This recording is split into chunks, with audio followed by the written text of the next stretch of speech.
어떤 후보가 당선이 되든 일단 우리 증시 유동성에 대해서는 좀 기대감이 팽배한 상황인데 글쎄요, 우리 부부장님은 누가 되든 우리 시장의 코리아 디스카운트에서는 좀 확실하게 개선이 될 거라고 보십니까?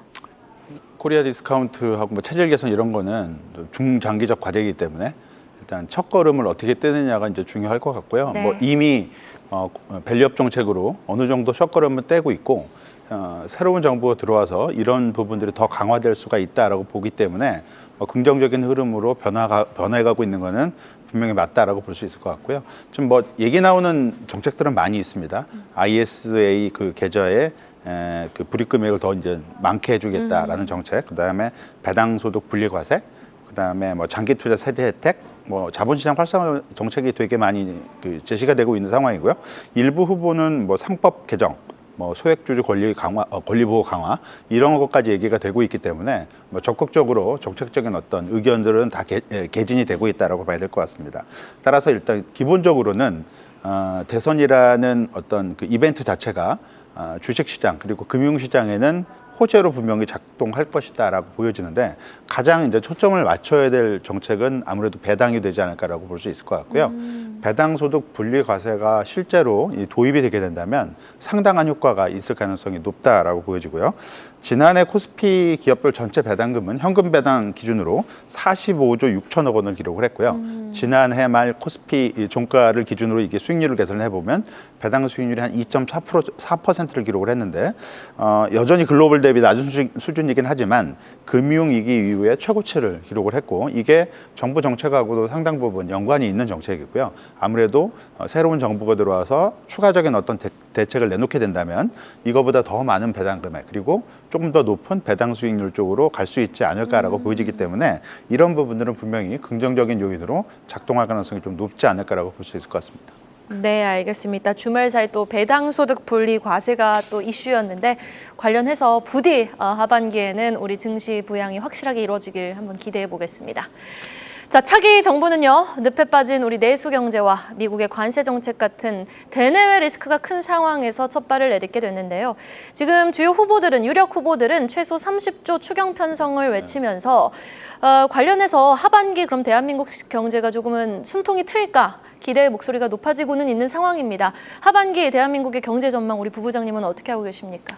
일단 뭐 전망은 그다지 좋지는 않습니다. 뭐 저희만 그런 게 아니고 어떻게 첫술에 배불러요? 맞습니다. 그러니까 국책연구기관이나 한국은행도 성장 전망치를 0.8% 연간 기준으로 많이 내려놨기 때문에 추경 효과가 어느 정도 될지 이 부분을 초점을 맞춰야 될 것 같고요. 말씀해 주셨던 것처럼 30조 원 이상의 추경이 지금 예고가 되고 있고 5월 1일 날 국회에서 확정된 추경 규모가 13조 8천억 원이기 때문에 여기하고 이제 합쳐지게 되면 50조 이상의 이제 추경이 예상이 되고 있고요.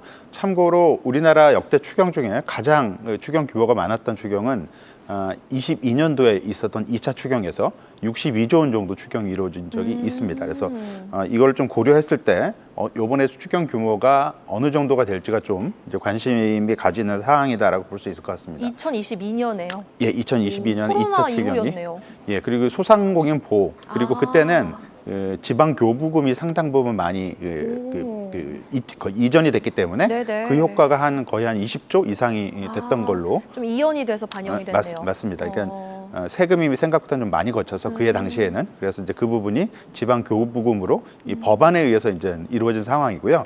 요번 같은 경우는 이제 실제로 이제 정부 의지대로 추경이 이루어지는 거기 때문에 이런 효과가 좀 긍정적인 효과를 볼 수 있을 걸로 충분히 예상을 해볼 수가 있을 것 같습니다.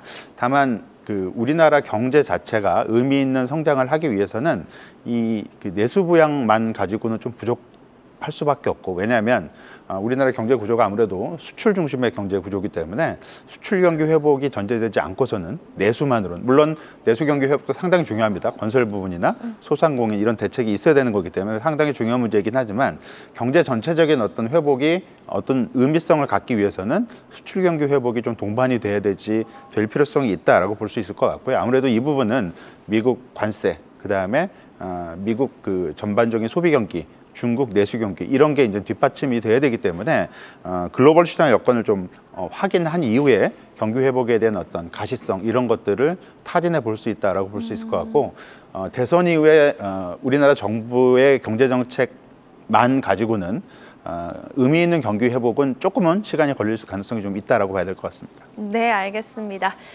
자, 그런데요. 정치의 시간은 미국도 마찬가지입니다. 트럼프 대통령이 지금 공약으로 내세웠던 관세와 감세안이 열심히 추진 중인데 확실히 미중과도 이제 갈등이 완전히 완화된 게 아니었어요. 그렇죠. 예. 협상 과정 속에서 이제 갈등이 완화되는 국면도 있고 좀 다시 부각되는 국면도 있는데 주말 사이에는 다시금 부각이 되면서 트럼프 대통령이 철강이라든지 알루미늄 쪽엔 또 관세를 부과하겠다라는 입장을 다시 좀 피력을 한 상황이거든요. 향후 관세에 대해서는 어떻게 좀 방향성을 잡고 계세요? 되게 복잡해졌는데요. 네. 트럼프 대통령의 관세 정책이 일단 한 번 법원에 의해서 브레이크가 걸렸다가 다시 이제 법원에 의해서 이게 그 효과가 이제 유지가 된다라는 결정을 받고 유지가 되는 상황이잖아요.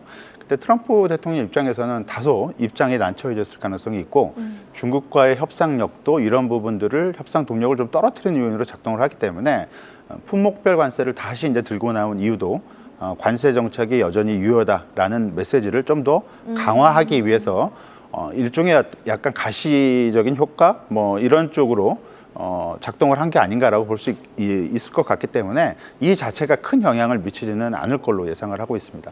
전반적인 그 관세와 관련된 그 이벤트들은 이미 11월 11일, 아니 5월 11일부터 12일, 아니 10일부터 11일 그리고 12일에 발효됐던 중국과의 90일 유예로 상당 부분은 관세 불확실성은 정점을 지났다라고 봐야 될 것 같고요. 중요한 포인트는 7월 8일로 예정돼 있던 주요 국가의 90일 관세 유예 기간 종료. 이 이후에 어떤 상황이 어떻게 변할지가 이제 중요할 것 같고요. 7월 초까지는 관세하고 관련된 이벤트들이 조금씩은 계속 돌발 변수처럼 불거지겠지만 이게 시장 흐름을 근본적으로 뒤바꿀 만한 요인은 되지 못할 것이다라고 판단을 하고 있습니다. 우리나라 시장 입장에서는 이 품목별 관세가 좀 더 중요한데 물론 철강 부분도 중요하긴 하지만 아무래도 수출 규모나 그리고 국내 경제 파급 효과, 주식 시장의 임팩트를 고려하자면 이 반도체에 대한 품목별 관세가 진짜로 부과될 것인가가 이제 포인트인 것 같고요. 어제도 진짜 그 언론에서 많이 나왔지만 그 우리나라 반도체 고정거래 가격이 5월달에 20% 이상 DDR4 같은 경우는 올랐던 걸로 지금 보도가 됐고 많이 올랐네요. 예, 맞습니다. 2개월 연속 지금 올랐는데 이 효과가 생각보다 긍정적으로 파급되지 않고 있는 가장 큰 이유가 4월달, 5월달 고정거래 가격의 상승이 선수요 때문에 관세 효과에 대한 우려 때문에 선수요가 작용해서 이런 효과가 일어났다라는 분석이 상당 부분 있기 때문에 관세 효과에 따른 어떤 선수요가 사라지게 된다면 하반기에 수요가 제대로 유지가 될 수 있을지에 대한 의문감이 남아있는 건 사실이고요.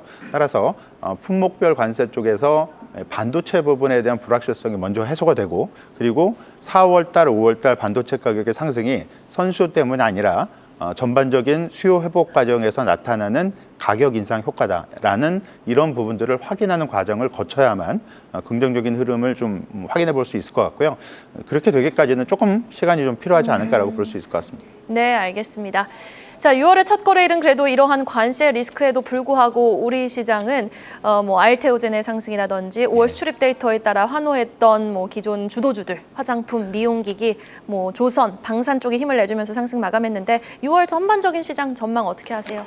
5월 달에 코스피가 5.5% 올랐고요. 네. 미국 시장도 지금 S&P 500 지수가 6% 이상 올랐기 때문에 더 상당히 견조했네요. 수익률은 호조로 보였던 시장이라고 볼 수 있을 것 같고 한국 시장하고 미국 시장하고 놓고 봤을 때 여전히 매력적인 시장은 미국보다는 지금 당장은 한국 시장인 것 같고요. 올해 연말까지는 이런 흐름이 이어지지 않을까라고 볼 수 있을 것 같고 한국 시장의 긍정적인 이유 중에 하나가 우리나라의 대선 이후의 재정정책 그리고 이게 한국은행의 금리 인하하고 같이 맞물리면서 통화정책과 재정정책이 같이 동반되는 이런 어떤 시장 흐름을 한국 시장에서 기대할 수가 있기 때문에 이런 부분들이 국내 시장의 어떤 수익률 호조를 이끌 수 있다라고 볼 수 있을 것 같고요. 다만 앞서 말씀드렸듯이 긍정적인 흐름을 추세적으로 확보하기 위해서는 수출 경기가 하반기 이후에 얼마만큼 개선이 될 수 있을지가 가장 중요하기 때문에 그때가 관세가 본격적으로 반영이 맞습니다. 근데 그런 부분들이 7월 이후에나 확인이 될 수 있어서 전반적인 시장 흐름의 어떤 추세적인 상승 이런 부분들은 7월 이후에 관세 협상의 추가적인 과정 그리고 수출 경기의 회복 과정 이런 것들을 확인한 이유가 되지 않을까라고 볼 수 있을 것 같습니다. 네, 알겠습니다. 여기까지 들어보도록 하겠습니다. 6월 시장도 강한 반등을 한번 기대해 보면서 지금까지 우리은행 WM솔루션 박석현 부부장과 함께 이야기 나눠봤습니다. 오늘 말씀 고맙습니다. 네, 감사합니다.